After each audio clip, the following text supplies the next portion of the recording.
Hey guys, welcome back to an episode of Rambling Rivals. Today I have Dan with me from the London is Blue podcast. How are you doing, Dan? Doing great. Excited that the Premier League is back. This is the shortest, end of season to start of season we've ever had, and so we only had to go weeks without football. It's fantastic. Yeah, man, it's nuts. I felt like I went on vacation, but not because of what's going on in the world, right? So we have no vacation time, but it is what it is. Right off the bat, man, I have to ask. Um, you have an oligarch. What is it like with that money? Whoa. Well, it's great because it means that we don't have to reverse decision on furloughing staff. It's it's a good place to be when you can donate meals to the AHS, donate hotel rooms, keep all of your staff employed. And, I guess maybe that's the difference of having an oligarch versus having Henry and the Fenway Sports Group. But, that's just the differences between some clubs. Fair enough. All right. I think I can say for my anxiety, I can say that I'm a bit jealous. I would have loved to assign everyone on the planet, including Mbappe and Havertz and Werner. You stole it from them. You stole them from us. Sorry. So over under 50%, Werner and Havertz, follow the way of Salah and De Bruyne next season. In What do you think? terms of Like them leveling leaving up a Chelsea, squad going or on leaving loan. Chelsea. Yeah, them going on loan to some obscure club in the Bundesliga or Serie A. What do you think? Well, I don't think Vitesse has room for someone like Timo Werner or Kai Havertz. So I imagine that it is greatly under a 50%. I think that they will light the world on fire. I think we got to see, we're recording this after the match against Brighton, Right. and we got to see a little bit of what Timo Werner can do. And obviously he has had a bit of time to integrate with the side, more so than Kai Havertz has. So I think we're still waiting to see, and we'll get a chance to see, especially in this match against Liverpool over the weekend, what Kai Havertz can do with maybe 2 weeks of training, getting up to speed a little bit more, and what Timo can do on his second Premier League start. Yeah, no, for sure. I watched that game, unfortunately, on the, what was it called? Peacock Premium. Yeah, it was unfortunate. It's under a paywall, but no, Werner looked made for the Premier League. I think his pace, he didn't look out of step. He didn't look like he was a Bundesliga player last year. So, yeah, unfortunately, might have to agree with you there, where he might be out Chelsea for at least 2 seasons.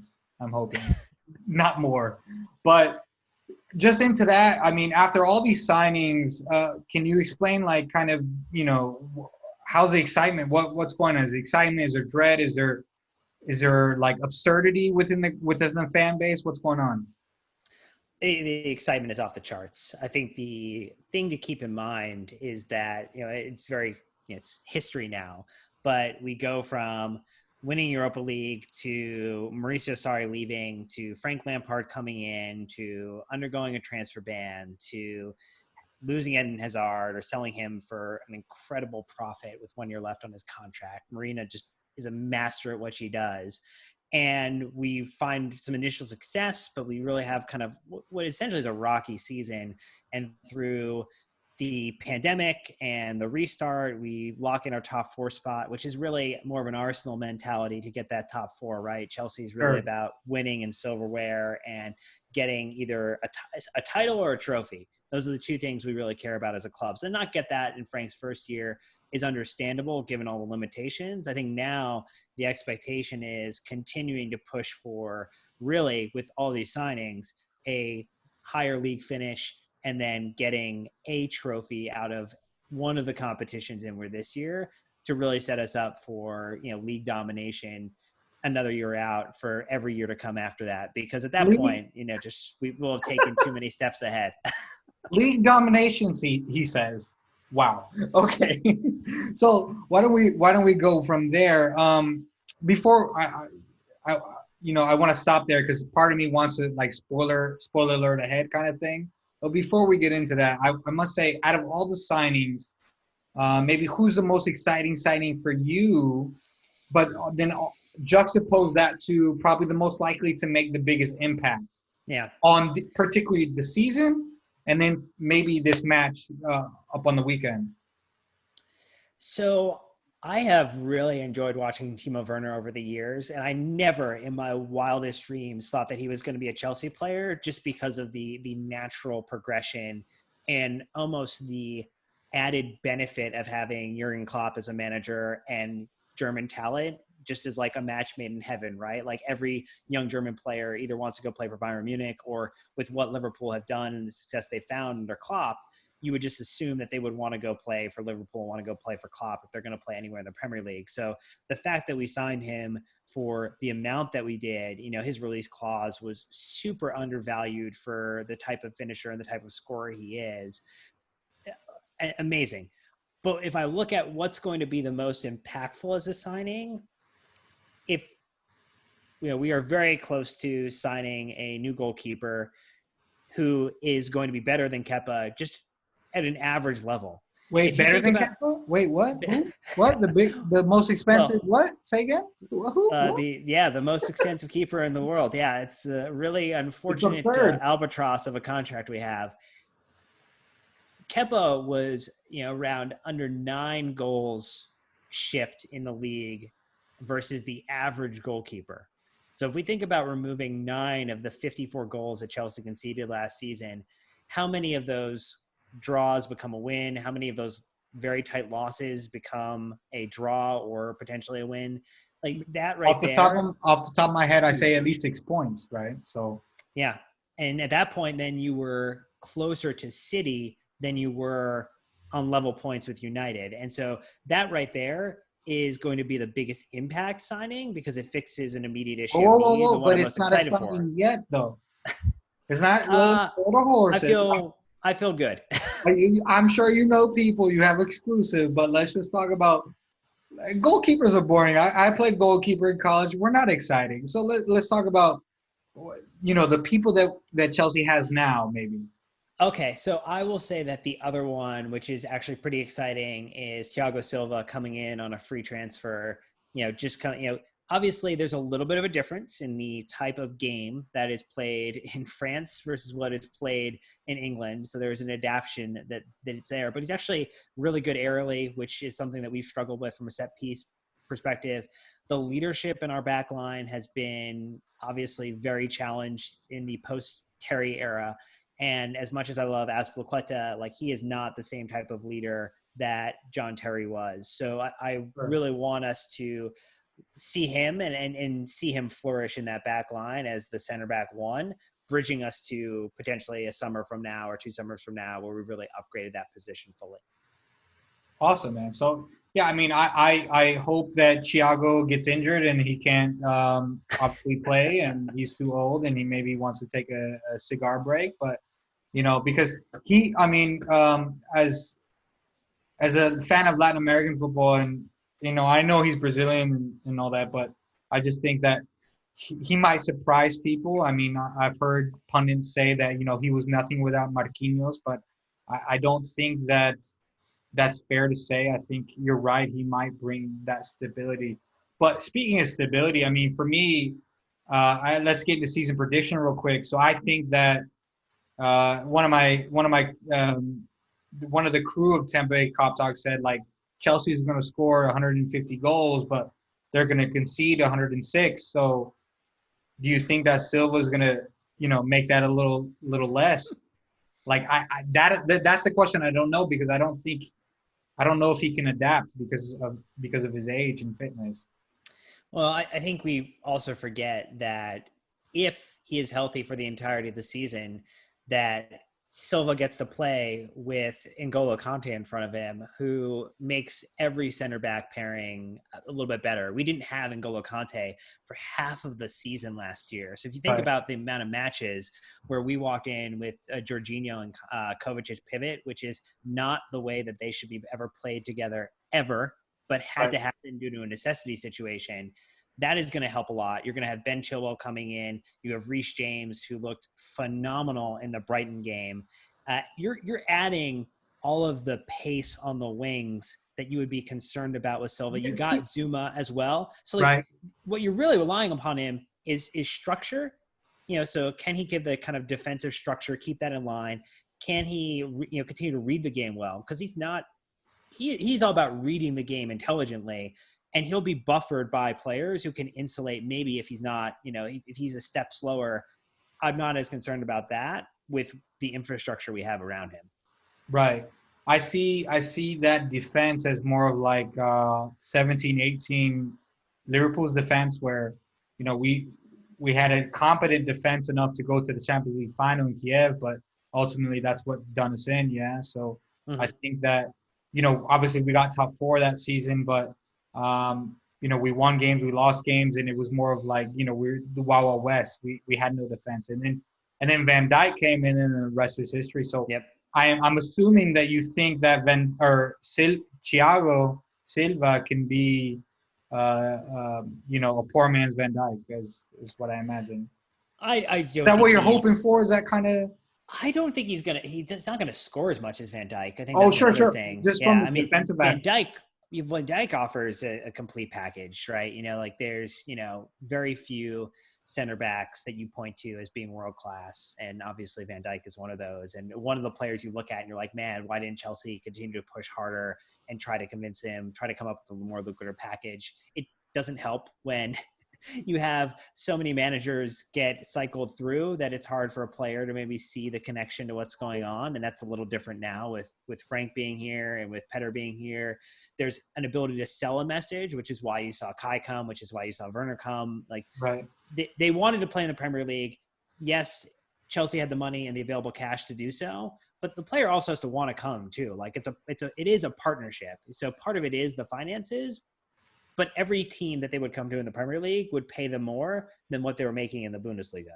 Sure. What also helps, and again, they're company employees at this point, so you have to take it with a grain of salt. But both of them were sold on the vision that Frank laid out, the vision that Petter laid out, and that is, I think, really, really helpful. So ultimately, yeah, I really hope that Thiago will help us shore up some of the goals. I think the new keeper, when he's signed, will help us shore that up as well.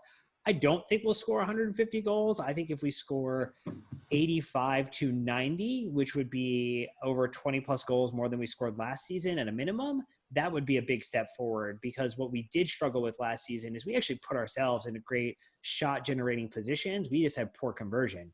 What we Right. saw last night is we had 5 shots on target and 3 of them were converted for goals. Yet we had an expected goal of 1.5, including the penalty. So Oh we my were God, much guys, more clinical.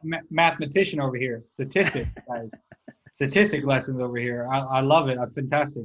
So going into that, I mean, so I think it's safe to summarize that you and the overall fan base are super excited about going into this season. Your expectations are through the roof, much like having Michael Jordan on your team, I would imagine, right? So I think it's safe to say that. So before we get into this weekend's matchup, I kind of want to know, what's your, predicted finish for Chelsea, or maybe you have a prediction, but maybe then you have like maybe you're at odds with yourself. Maybe you have a realistic finish. I think that we will finish, and this is the prediction that I made on our show, so I will stand by it, is that I think we'll finish in second this season. I think the Ooh. top of the table, I think on any given day, and we saw this last season in the matches between Liverpool and Chelsea outside of the 5-3 finish. We saw a Super Cup that went down to penalties. We saw a 2-1 that was really benefited by Kepa being the shortest keeper in the world, and a Oh, TAA come on. masterpiece from a free kick. Oh Trent, my Trent, gosh. Trent's free kick. I was in New York at that time for me and the wife were visiting a friend, and I went to Carragher's there, and that free kick just the atmosphere alone made that free kick Oscar worthy.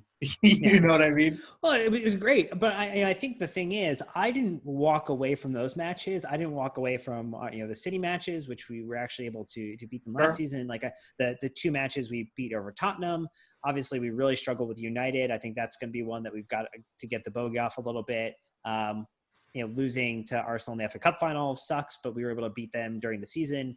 Like in their biggest game until then was a 2-2 draw with us. So we've shown that we have an ability with the squad we had last year to be successful against top teams.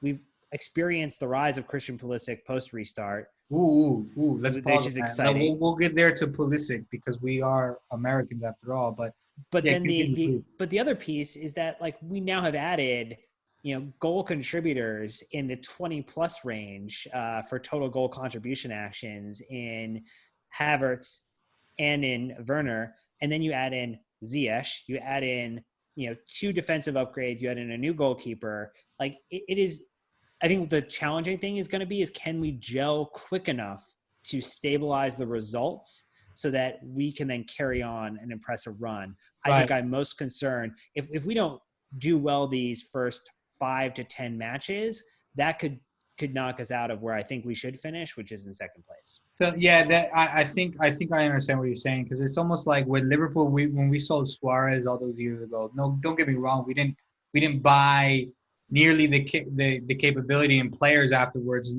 and then as well as Tottenham when they sold Gareth Bale, they bought a bunch of players in one window. That of course they were nowhere near the capability of the players that you bought this window. However, at least the media was talking about how that you had that those particular teams had that gel problem. So I see what you're saying, and honestly, obviously, I hope that's the case. I hope that they all hate each other. Let's just say, I all But what's interesting to me because given the signings, given the expectations that come with those signings, and as well as Chelsea's Abramovich's daddy's sacking record history. What's the over under that Frank is here next Christmas? 2021 Christmas. I mean, I think that if he doesn't perform next season and it continues into or this season and it continues into next, I mean, I feel like he's gone.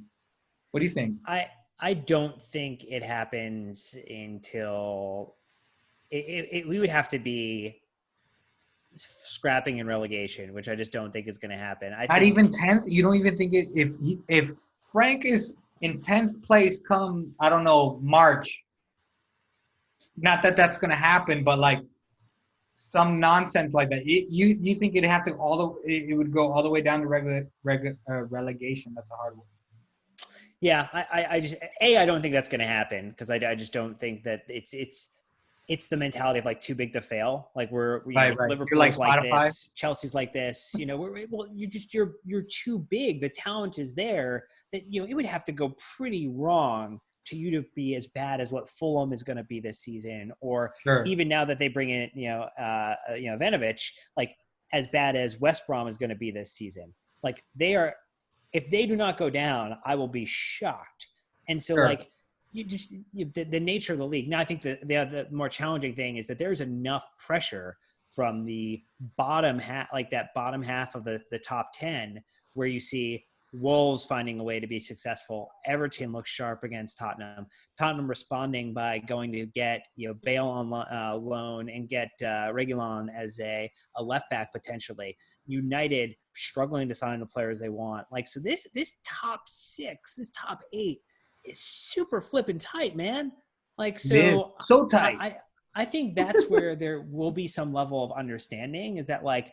We are not done. We had Matt Law, who writes the Daily Telegraph on our podcast, and he was talking about like this is just the first phase of the plan of what Chelsea have over the next 3 seasons to get to where they want to be, which is back to the level of like Champions League, semifinal, finals, Premier League challenger every single year. Like that is what we want to be at, and the club are viewing it more so in the long term than they ever have previously. And that is a huge directional shift. So I understand the past mentality of that, like Abramovich, trigger happy, will happily sack a manager Monday, hire one Tuesday, sack him again after a bad result on Friday. Totally understand. So you don't think that will happen to Fat Frank?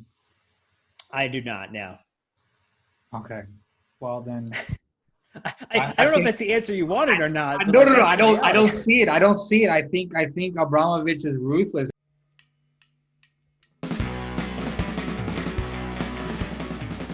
And as far as like what role he plays, I mean, it's kind of one of those where it's a bit of a throwback, but he's more of a deep lying playmaker, right? So when you think of like kind of like how Pirlo would do like back in the day, right? Like that's kind of the role that he plays. So it goes back to kind of what we were talking about in the last part, where we were talking about what if Liverpool wanted to play a 4-2-3-1, guns ablazing, go at it. So that's what Thiago kind of helps you do. It gives you a little bit more of that link of play, a little bit more of that decisive pass before the pass from deeper down the pitch. And it also allows you to have a guy who gives you all of the Cruyff turns in the world, because he is wonderful with a good Cruyff turn. We're missing Adam Lallana, guys. We need a Cruyff turn, and he's wonderful at it. That's a good point. I never even considered that, and you sold me instantly. Yeah. I told you on that. Yeah, Klopp could do a 4-2-3-1, but I was thinking again, half drunk, in the 4-3-3, and I'm like, well, Fabinho is just for me. Fabinho is third on the team sheet after Alisson and Van Dijk. So I'm like, I think one of the things that makes him special is he's exactly what we look for in terms of he's flexible. I don't think he has to play that deep lying role. I think he's so creative, and he's got that, like, he's like an Adam Lallana. Like, if you wanted to put him in a 10, you could put him in a 10. You probably at this stage in his career might not. But at the end of the day, like, he has that flexibility, and if you look at our lineup, that's kind of what they look for. Like, Gini Wijnaldum is so special to us because he can play Bobby's role against Barcelona away, but he can hop right back in and be a midfielder in the next game and score 2 goals. Also, he never loses the ball somehow. It's like his body, he has that body strength. Just like, oh, get off me. Let me stick. He's got a great arse. Say it. He's got a great arse, and he knows how to use it. Yo, that boy thick. Third on my boy. That boy thick. He is thick. That boy thick. Yeah.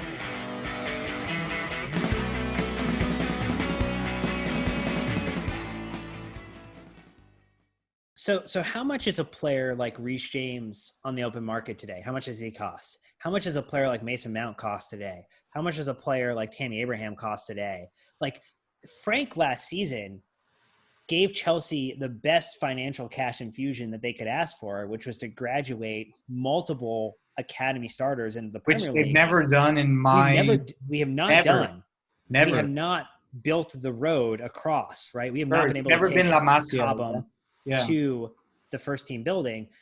That saved the club so much money that we could go out and buy premium talent to fill the positions and really challenge to make the squad better. So, like, for as much as Frank, is kind of saying like, hey, you're buying the league. Like, well, one, we didn't buy any players last year. So, like, think about it over like 2 or 3 or 4 windows, like average it out where it's like 1 player per every window for the 4 windows.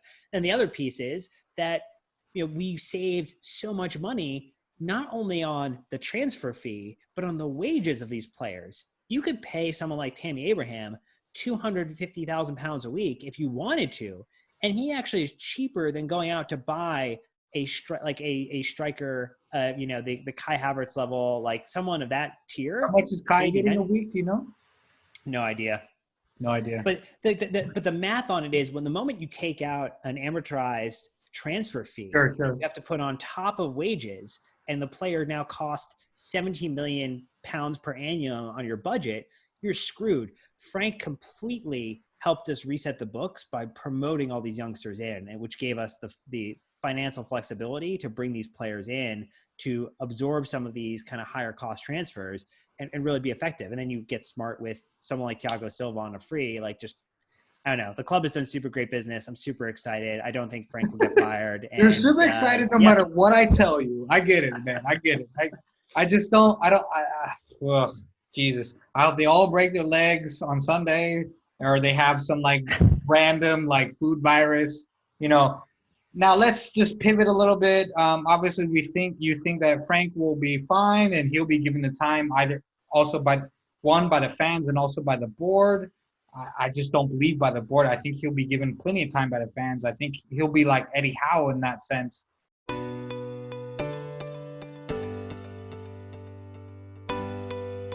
My first trip to Anfield was in 2004.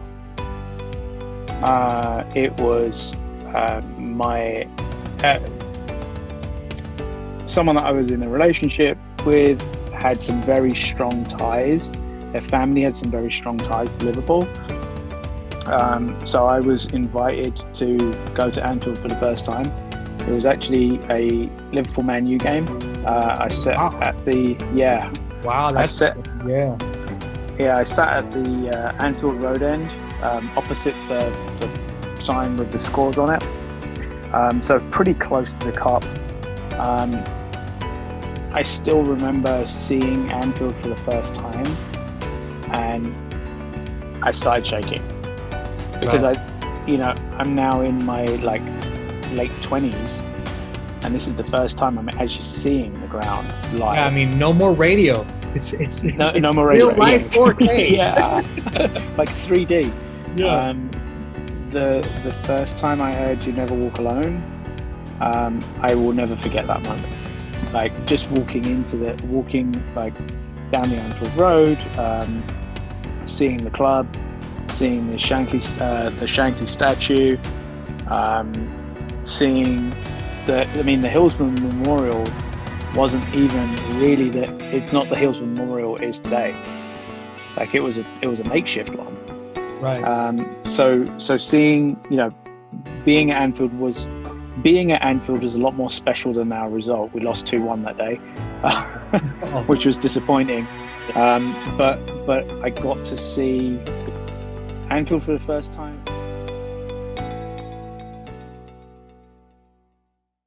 Since we are both, we both have American passports, I think it's safe. Yeah. So let's talk about that one Yank in the Chelsea squad. Let's talk about him, Pulisic. I hope I said that right. I don't think I've ever said it out loud. He's been, quote unquote, given the number 10 shirt. I mean, your football enthusiast will say that's, your best player on the squad should deserve the number 10 shirt. Mhm. Do you think that's kind of deserved? Do you think how do you think his development has been since he's been there for the last year? It was, if we kind of track back and so the funny thing is actually I was in London at Stamford Bridge the day that the signing of Christian Pulisic was announced from Dortmund, which was a crazy drunken-filled evening of celebration with my fellow Americans that we somehow landed this player who you thought United will eventually get him, Liverpool will eventually get him with a Klopp or BBV overlap. Maybe that's where he ends up going. And knowing that the club actually had been scouting him for years as a considered talent, as someone that they viewed as being worth bringing into Chelsea, and everyone looking at the fee initially, everybody making the jokes that he'll be at the tests by the second window when he's not getting time.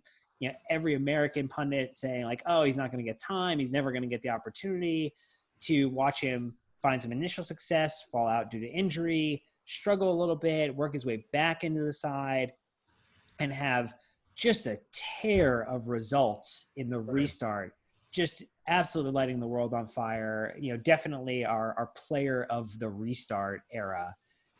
Let's talk about that restart era. You can continue, but that game at Anfield, we'll talk about that. Oh yeah, that was awful. That was an awful game. Please. The sooner I forget that one, the better. Hopefully, we have a different result this weekend. Christian was amazing. He's leveled up his game. He is so direct. He is so fast. He is unafraid to shoot, unafraid to be selfish. Has really, and I just think now, you have potentially a front three of just assassins on the pitch when you think about Pulisic, Werner, and Havertz maybe, or, if you had Ziyech and then Havertz plays maybe more centrally as a 10.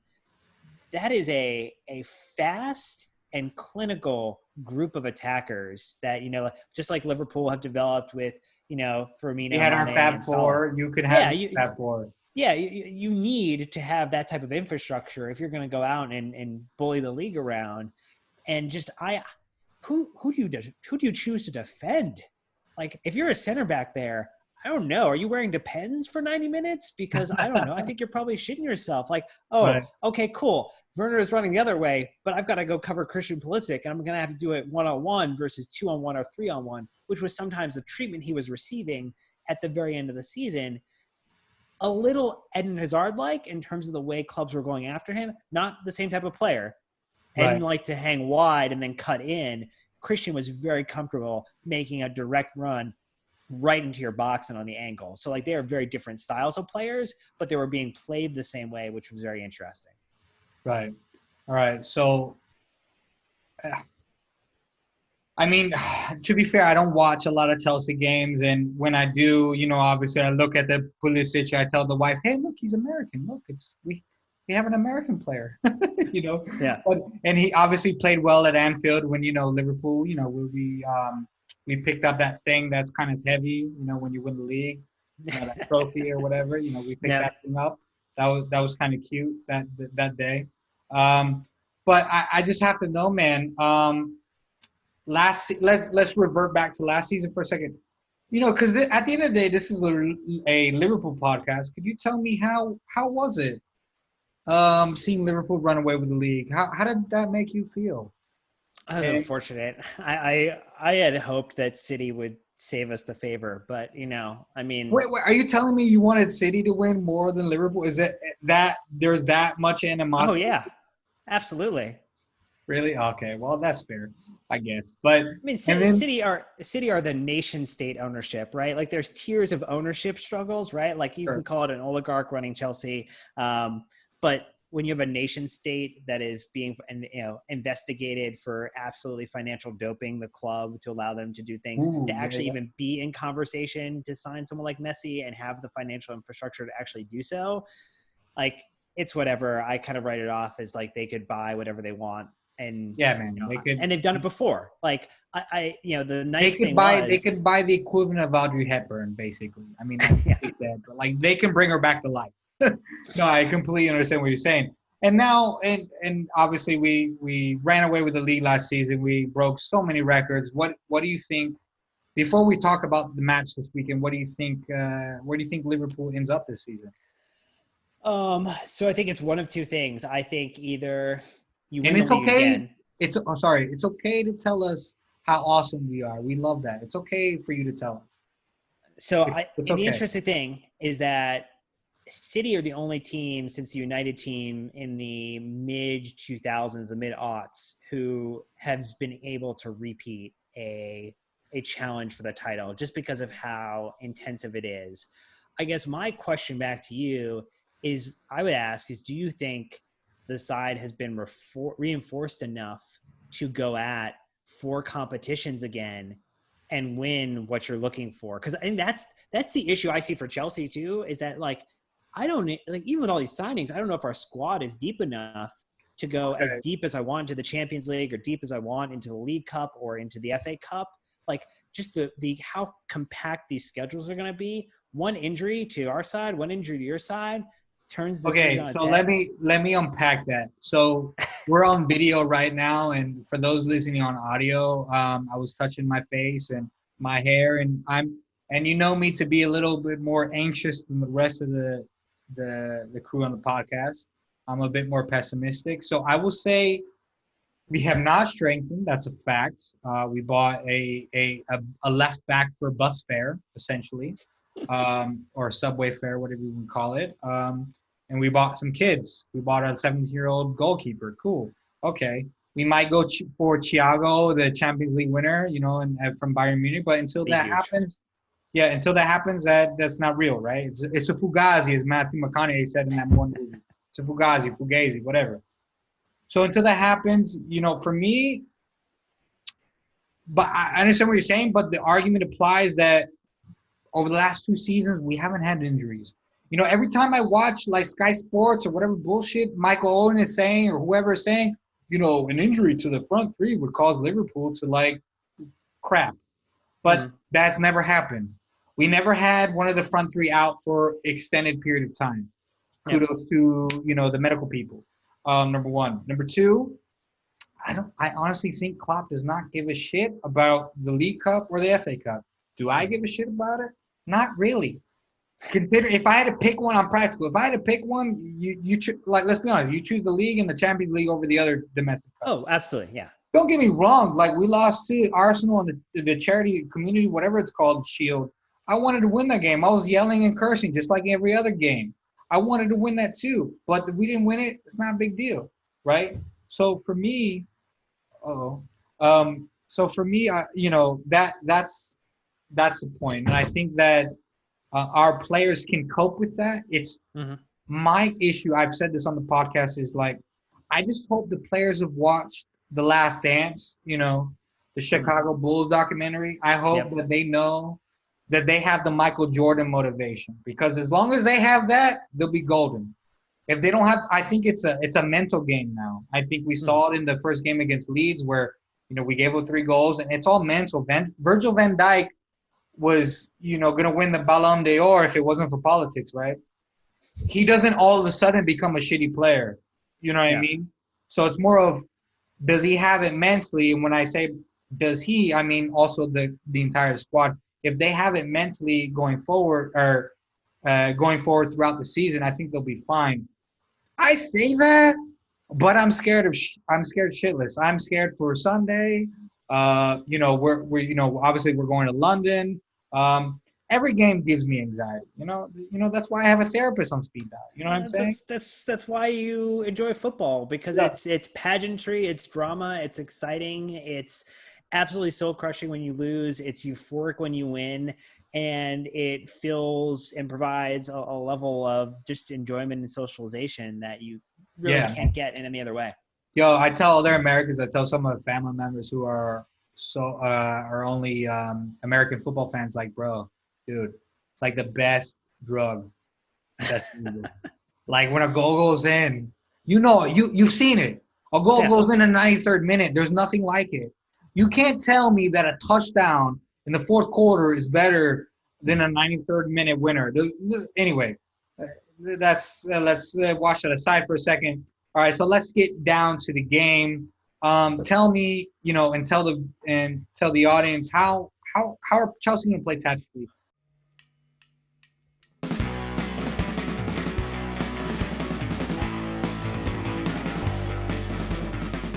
So Barry Douglas is a Scottish international left back for Leeds, and I realized in my time living in Poland, he played for the same club as Lewandowski before he went to Dortmund, Lech Poznan. That's the city where I was living, and it was right before the international break, the day of, I guess, the weekend of. So they had a game. I think they won, and a bunch of the players came out. So the nightclub that I used to go to, because I lived in the city center, walking distance to the nightclub, ladies and gentlemen. I was living the life. It was fantastic. And we got him for free because it was the only Latin club in the city. And, me being Latin, I knew the owners and all that stuff. So it is what it is. But so Barry, so I was talking to him, and so fun fact, his favorite drink is vodka and Red Bull. Definitely. He had like 3 or 4 of those. He bought me a couple. So that was fun. But one of the funniest things I asked him, I was like, hey, man, I was giving him shit. I was like, hey, so when are you going to play for Scotland? When are you going to get called up? He's just one of these like, oh, mate, nah, I'm never going to play for Scotland. Never. Just shows his confidence. Vodka Red Bull, bro. Dude, I get it, though. Think about it. The nutrition, vodka has a little calorie. The nutrition. The nutritional value. He can't drink a beer. It's too fattening, too many carbs. He's got to drink hey, it's the keto diet or whatever it was. This was before keto was a thing. But vodka, the healthy option. It's gluten-free, baby. I don't know. Vodka and water.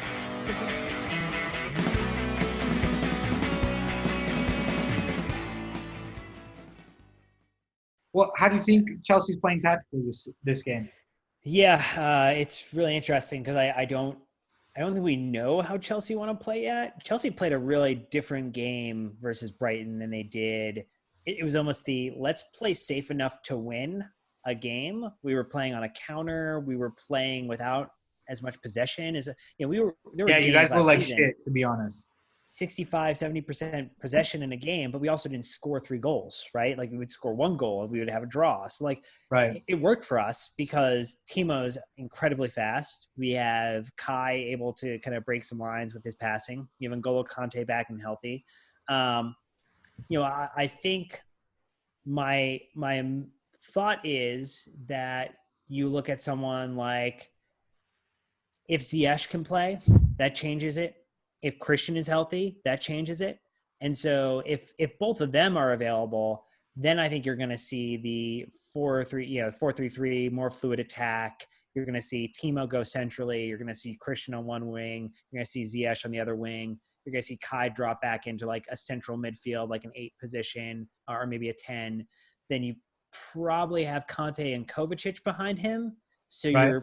you're definitely able to control the midfield a little bit more, which is where I felt like in the Leeds game, the ball was just flying through the Liverpool midfield. It was going right from, defense to attack for Leeds.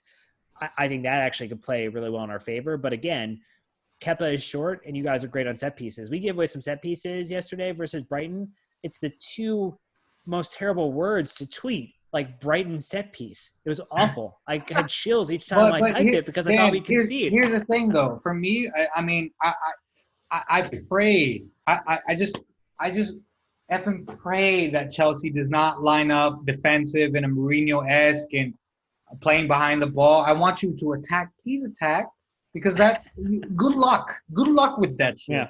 We've seen over the last 3 seasons that any team that thinks that they can get quote unquote get something from a Liverpool match, like they get destroyed. You only have to ask Barcelona a couple years ago, right? But going into that, what you think as a fan of Chelsea, what do you think Liverpool's weaknesses are, or obviously they're big threats? What do you think? Well, I think if you don't point to Salah as a big threat, then that's a problem. You're making a mistake. I think if you also kind of Alisson is phenomenal. I think that's my boyfriend, by the way. Van Dijk. Van Dijk is a master. What he does in the back. I think it is going to have to be more of a reactive game where we cede a little bit more of the possession, that we kind of take our chances, that we try to shut down some of the passing lanes centrally. I think the midfield is probably where, because there hasn't been that same reinforcement, where Chelsea might find some goodness. And if we can spring Werner quickly, if you can spring Pulisic if he's healthy, I think that is where we would find the success we're looking for, because it's in a flat foot race. Like, yep, Trent is fast. I'm going to put him up against Christian. I'm going to put him up against Timo and be like, good luck, man. It's a foot race. It's a foot race to the finish. And the first one's there is either going to get the goal or going to stop it from going in. Well, so he just recently recovered from the COVID-19. So hopefully by Sunday he'll be fine. He's been fine, but let's hope he's at 1,000% as opposed to 95. I mean, it's Chelsea. He's going to be up for it. I think here's the thing. Both of these teams, these players are all big game players. You don't come to a Chelsea or a Liverpool and make the starting lineup if you don't get amped for these games. If you are a type of top player who doesn't get amped for these games, you go play for Tottenham or Arsenal. In general, we can agree on that. Yeah. We can agree on that. In general, these players are going to be amped for the game. And so I think anyone who's even 80% is going to find a way to make themselves fit. Awesome. All right. So, we were talking about Van Dijk. He's a beautiful man. He's got a beautiful haircut. According to Troy Dean, he smells good. So tell me, you were talking about the weakness in your back line, particularly with Kepa. Even if you sign a goalkeeper tomorrow, I doubt he'll be able to play on Sunday. Yeah. So let's assume he's being in between the sticks. Sepp comes in. It's Van Dijk. Are you scared? Are you worried? Oh, yeah, sure. The thing that we struggle to do is prevent ourselves from getting out of our own way. And so my hope would be is that we do not foul in a position that gives Liverpool the option to attack us in that way. Oh no, corners are going to happen. Yeah, but limiting them, as much as you can, right? Like I would rather, if you have the option to potentially let it go or run an extra couple feet and knock it out to left so it's a throw in, or boot it backwards, do that instead, because I don't want to see – I want to see corners in the single digits, the low single digits for Liverpool. That's one of the best defenses we can institute. All right, so we have it here first. If you're going to bet on Vegas, we bet for 5 corners or less, and maybe there's good odds on that. All right, so let's get into it finally. Lineups. Let's go with your lineup. We're doing Yeah, this where do you start? I mean, before- you have like a damn buffet basically. It's like going to Golden Corral. Do you have Golden Corral as well? Well, I've lived in the South before. I know about Golden Corral. Yeah. I mean, actually, it's probably like going to Bojangles because you're going to get a killer meal. Right. So I'm going to do this without the knowledge of who's healthy or who's not, just an optimal lineup. Because we were doing this before Frank's press conference. I think we will not get a new goalkeeper registered in time. So I think Kepa will start.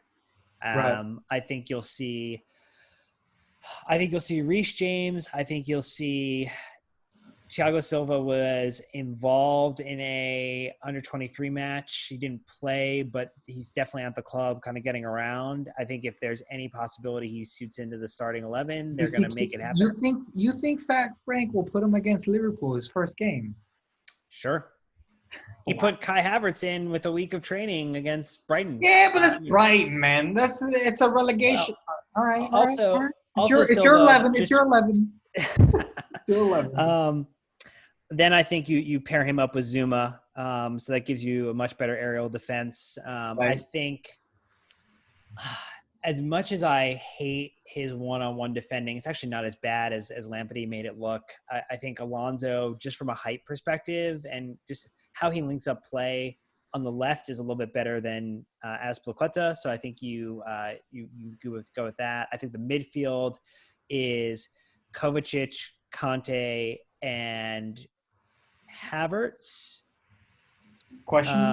Is that a question? Question mark? Yeah, because I if Ziyech isn't healthy, because I mean his knee was pretty busted up, so I think what could happen is you could get Mount in there or Mount on the wings, which is what we saw. So I think you could see Mount, Werner, and Pulisic up top if Pulisic is healthy. I think so. I think the two real question marks are if Havertz and if Mount get in, where are they playing? And it's really down to, is Ziyech healthy? Is Pulisic healthy? If they're healthy, they're both getting in the starting 11, and that completely changes the game. Okay.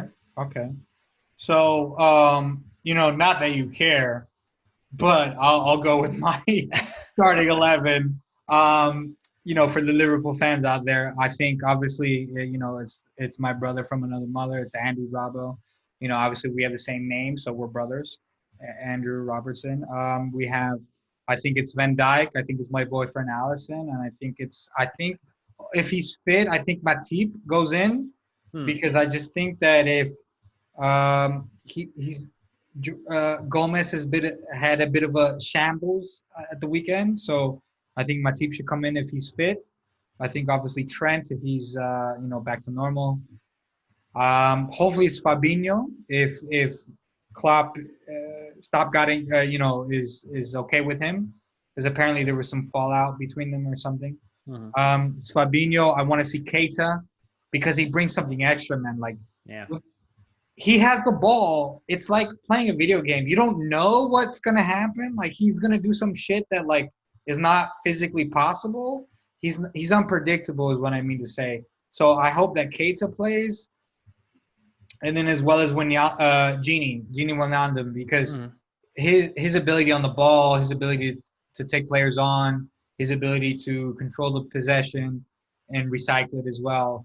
And then obviously the front three picks itself. And then I think that Minamino, our Japanese signing for goddamn bus fare, comes on in the 70th minute and does something fantastic. And then obviously Jordan Henderson comes on as well. But so we were talking about set pieces earlier. How the hell can Chelsea cope with Van Dijk from the set piece perspective, or just set piece in general? Because if you look at Liverpool's game, we scored basically all of our goals from set pieces, excluding the two penalties, including Salah's third goal. I mean, that was off a set piece. So, as you said earlier, like Chelsea's not fantastic with that. So how do you see them dealing with that? Yeah, you have to. I think the other interesting thing is if you wanted to, this would be a really unique wrinkle. If you really are playing a set piece game and you're going to cede possession, instead of Werner, essentially, you put, if Pulisic isn't healthy, maybe you put Giroud up top with Werner, and now you have Giroud in the box, you have Zuma in the box, you have Alonso in the box. You're adding a lot more height, a lot more bigger bodies, and Giroud is a bit of a menace in the box. I definitely like, he's someone you could post up on Van Dijk and make his day a little bit more difficult. Again, oh yeah, Giroud is fantastic in the box. Dude. I mean, he's a good-looking man, but get out of here. It's Van Dijk. You're comparing a Rolls Royce to like a Honda. Get out of here. I mean, Reece is also another big-bodied man. He could definitely push up against him. I think you're gonna have to put two people on him. Like, you just have to know where it's gonna leave someone else free, and so that's like, you're gonna have to spy and try to figure out like who's gonna be the free runner. But I think you just have to, you have to body him up. You have to double him up. Right. All right. Fair enough. All right. So finally, score predictions. What you think? So that we can go to Vegas. What's going on? You know what? I think I will say subject to change as I find the lineup information as it gets closer. My initial gut is that it's going to be a draw. What? Yeah. I think it's going to be a 2-2 draw. It's going to be absolutely wild. 2-2. Oh, yeah. All right. Yeah, I think both teams are going to find a way to score, and I think it's going to be a really rough affair. I think it's going to be super physical. I think it's going to be the type of game where people are upset at each other. Klopp and Frank are just going to be going at it, mouthing at one another. And he needs to go back to school, apparently. At the end of the day, there's going to be no love lost between these two sides on the pitch for 90 minutes. Yeah, I mean, I kind of I can't believe I'm going to say this, but I kind of agree with the Blues fan over here. So I think it's going to be a little bit different. I mean, obviously, it's like we're political parties, like we're different, right? Not to say that political discourse is broken in America, not at all. Jokes, but no, I hope that it's 3-2, but my anxiety says it's going to be like 5-4. I hope it's 3-2 for the Reds. Obviously, I think that it's going to be high scoring. I think that both teams are not going to have, it's kind of like the NFL, right? And any other sport, lack of preseason, lack of preparation, blah, blah, blah. These are professionals, but at the same time, they need that repetition. So I think that they're going to F up, so to speak. And hopefully it's in the Reds' favor, because you guys are a newer team. You are the and we are the team that has continuity, right? We basically have the same players. We had a Greek guy for bus fare, but he's on the bench or not on this squad at all. So we'll be fine, I think, if Klopp gets his things right. But ultimately, it's going to be a game full of anxiety on my part. I don't know about you. I don't know how you are in terms of watching game, but like I'm all kinds of like jitters and stuff.